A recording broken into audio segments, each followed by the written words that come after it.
Massage guns, dry needling, soft tissue treatment, foam rollers, Gore-Tex, compression garments. The recovery options are absolutely endless.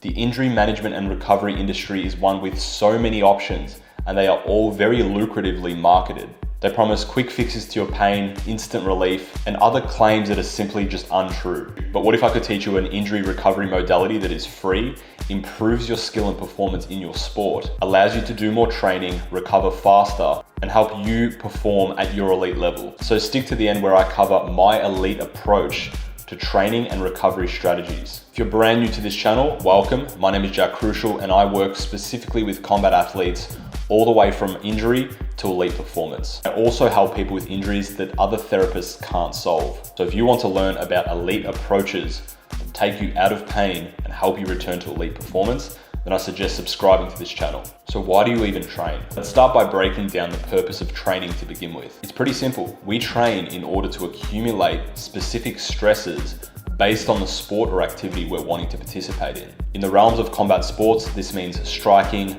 grappling, shoot boxing, and everything in between. We want to build the foundational motor patterns of that sport and be able to do more and more of this specific sport and build more of a stress tolerance over time. So that's training summarized, but what is recovery? These are the modalities and methods of improving your recovery between sessions. The main purpose of recovery is to allow you to perform at a higher level.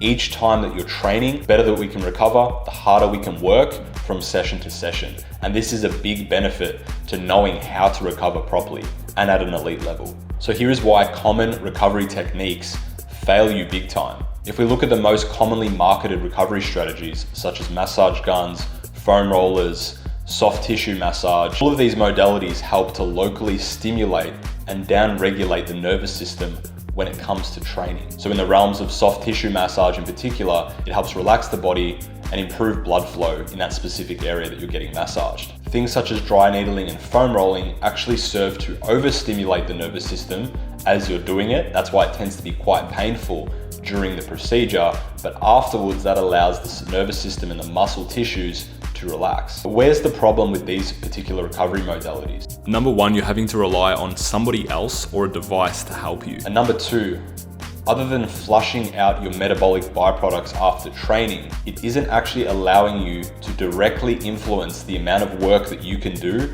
across a week and within a session. It's almost just dampening your nervous system to trick it into feeling better for your next session. So here's what I think is the most elite approach to actually tackling your recovery modalities. So before we even cover this recovery strategy, the most important building blocks for recovery are, number one, getting high quality sleep. For me, recovery is sleep. Most important things. Between trainings, like at least 2-3 hours. All my life, I was like daytime, I was sleeping. 7 to 9 hours each night in very, very high quality sleep and making sure that your nutrition is dialed in. This is a non-negotiable. Before you even integrate massage guns, all of these other passive recovery methods, making sure that your sleep and nutrition are on point should be paramount in order to recover as adequately as possible. But here's a third component that you've probably never even heard of.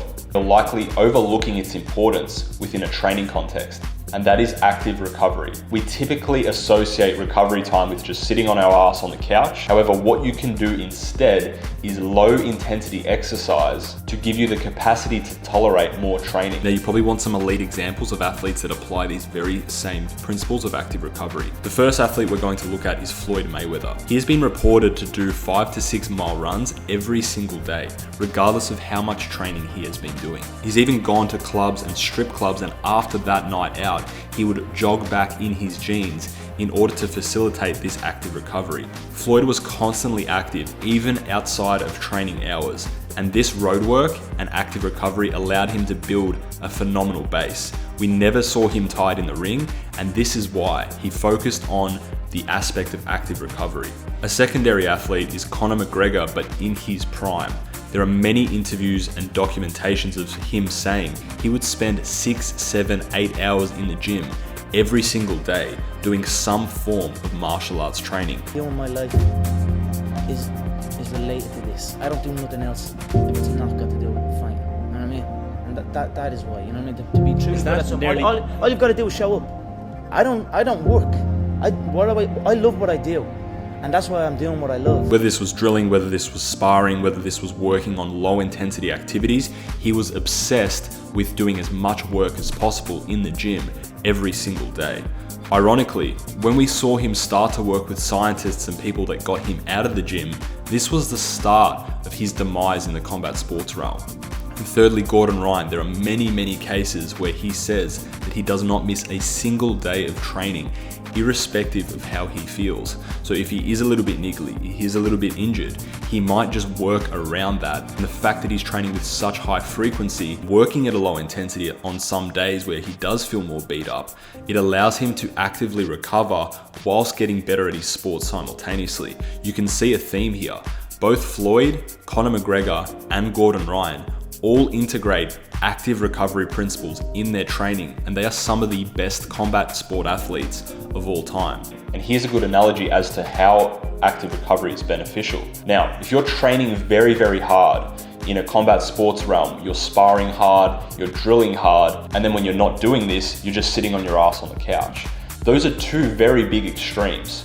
That would be the same as you going out on a sunny day, getting burned to an absolute crisp, and then taking 2 weeks out of the sun and then going back into things to improve your tolerance and get a better tan. The active recovery approach is more so like, okay, let's get 15 to 20 minutes of sun exposure per day and gradually ramp up our ability to spend more time in the sun without getting burnt. Imagine a cup. What your work capacity is the amount of work that you can do on a weekly basis.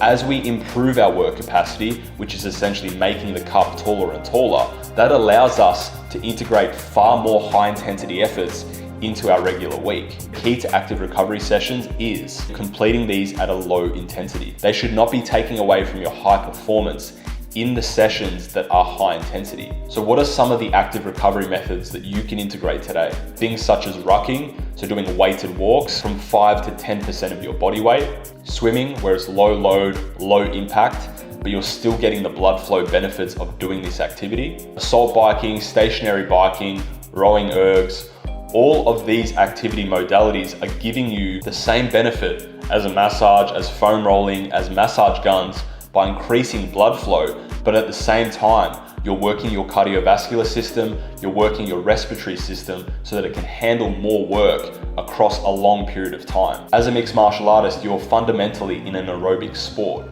And the best thing of all when it comes to active recovery is you can work on your craft. The biggest rate limiter for most beginners and intermediates within a combat sports context is skill acquisition. It is one of the most highly skill demanding sports on planet Earth. So if you can use your active recovery sessions in order to drill more, in order to shadow box, in order to shadow wrestle, all of these specific elements of your training, you'll be recovering better, you'll be more coordinated for your sport, and overall, you'll be able to do more work, you'll be less tired from that same work, and you will be improving your skill acquisition.